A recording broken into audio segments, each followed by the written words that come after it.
Welcome back to my channel, my friends. I'm your host, Joy Wu. I just made some matcha latte with almond milk, and we're gonna hang out today and talk about Watchmen again. I did a video on Rorschach a while back. If you haven't already watched that, you are more than welcome to check it out. Alright, in today's video, let's chat about Edward Morgan Blake, also known as the comedian. The comedian is one of the most important characters other than Rorschach in the comic. He was the only member of both the Minutemen in the 30s and Crime Busters in the 60s. It's crazy to think that Blake became a costume adventurer at the young age of 16. When he first turned into a comedian, he was wearing a golden yellow and purple boiler suit and domino mask. This clownish costume weirdly made him more like a stand-up comedian than actual vigilante. During his Minutemen era, Blake had already displayed his strong appetite for women by attempting to assault another female member named Sally Jupiter.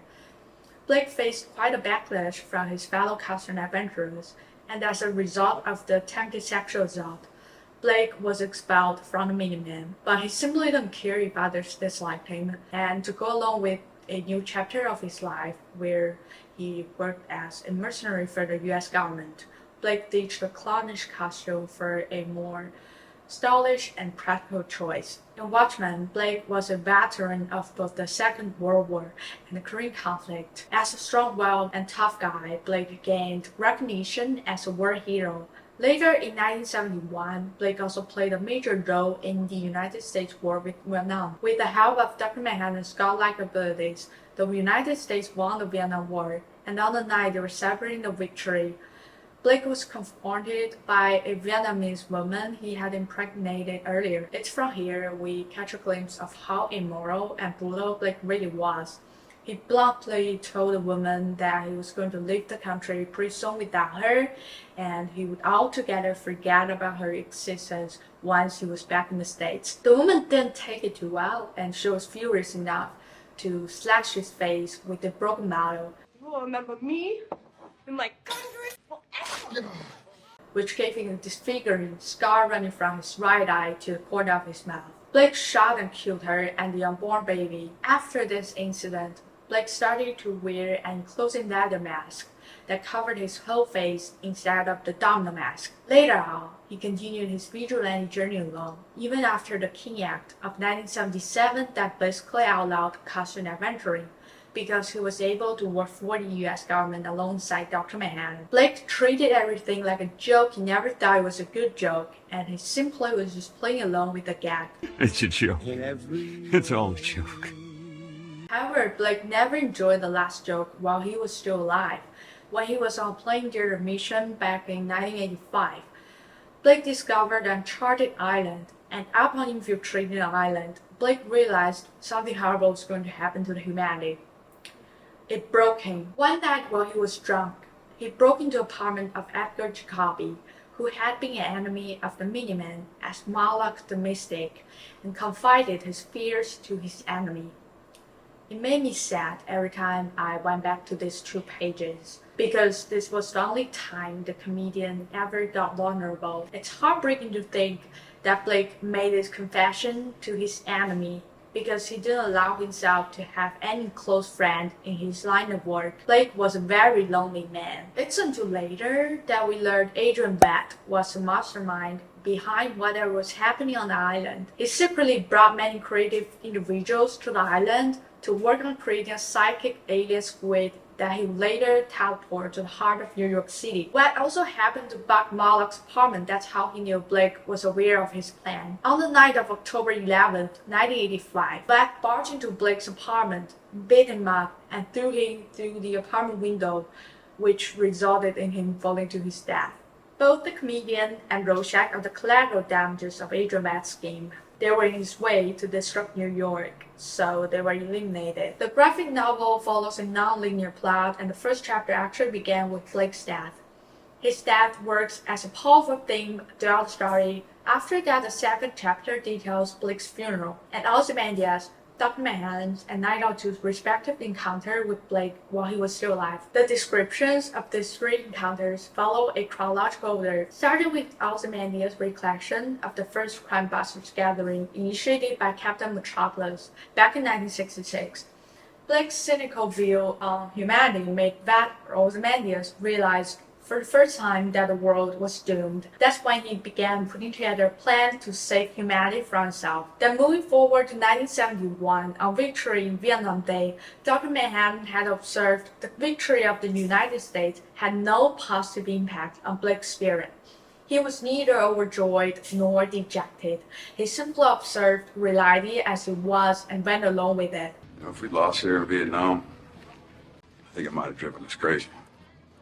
You know, as a country. But we did. Thanks to you. You sound bitter. Then later, when costume adventurers faced massive backlash and rioting, 902 or Dan Dreberg remembered teaming up with Blake to clear the streets full of angry protesters. Blake wildly treated them by throwing a tear gas to scare away the crowd and firing rubber bullets on a protester who was painting a graffiti against the vigilantes, which reads, "Who watches the Watchmen?" In Dan's memory, Blake explained his government contacts informed that the act was in the making, which later turned out to be the King Act that outlawed unregistered vigilante activities. Blake said until then they must protect the people from themselves. He also talked about while he believed other vigilantes, such as Rorschach and Dr. Manhattan, were nuts. He didn't go crazy like them and always kept things in proportion, trying to see the funny side. Also, as the readers would later find out, there was this situationship going on between Blake and South Jupiter after Blake attempted to rape her. And Blake knew without a doubt that Laura Jusbashik, or Silk Spectre 2, was his daughter the first time he interacted with her outside of Nelson's mansion after the first Crime Busters meeting. Later, when Laurie discovered the truth, she didn't take it well. She always had a grudge against Blake because she thought of Blake as the asshole who tried to rape her mother. At the end, though, she seemed to come to terms with Blake being her father. And after the whole aliens attack incident settled down, Laurie and Dan got married and changed their identities to Sandra and Sam Hollis. While they were leaving Sally's place after paying her a surprise visit, Laurie talked about how she wanted to go out adventuring with Dan again, and that she would like a change in her costume that could include something leather with a mask over her face. She also wanted to carry a gun. This definitely reminds me of Blake's costume as the comedian. So all this seems to imply Laurie will most likely carry on her father's legacy. To completely understand the comedian's philosophy and his approach to life, I will read this quote from the graphic novel. Rorschach writes in his journal, "Others bury their heads between the swollen teeth of indulgence and gratification. Piglets squirming beneath a saw for a shoulder, but there's no shoulder, and the future is bearing down like an express train." Blake understood, treated it like a joke, but he understood. He saw the cracks in society, saw the little man masks trying to hold it together. He saw the true face of the 20th century and chose to become a reflection, a parody of it. No one else saw the joke. That's why he was lonely. That's beautifully put by Rorschach. By the way, I am surprised Rorschach didn't have a literature degree. I mean, this guy can write. The quote implies that most people resist the truth about humanity or write it all together by means of indulgence and addiction, such as abuse of drugs and alcohol and prostitution. Blake, on the other hand, understood perfectly about society and what's happening to it, and he never turned his back nor surrendered. He chose to be a reflection of his surroundings. That's why Blake was so deliberately immoral and cynical. One aspect of the Watchmen that makes him to the god tier of graphic novels is the nuance in each character.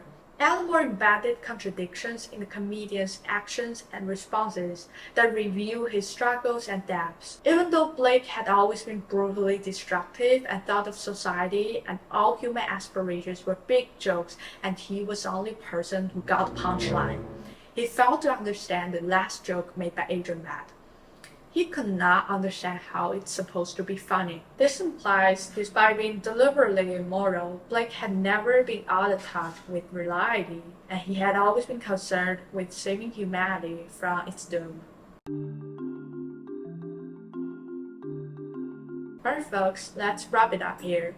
Comment down your thoughts on the comedian. Do you hate him because of his disrespectful behavior against women? Or do you find yourself sympathizing with this character? Let me know down below, and I'll see you soon. Bye.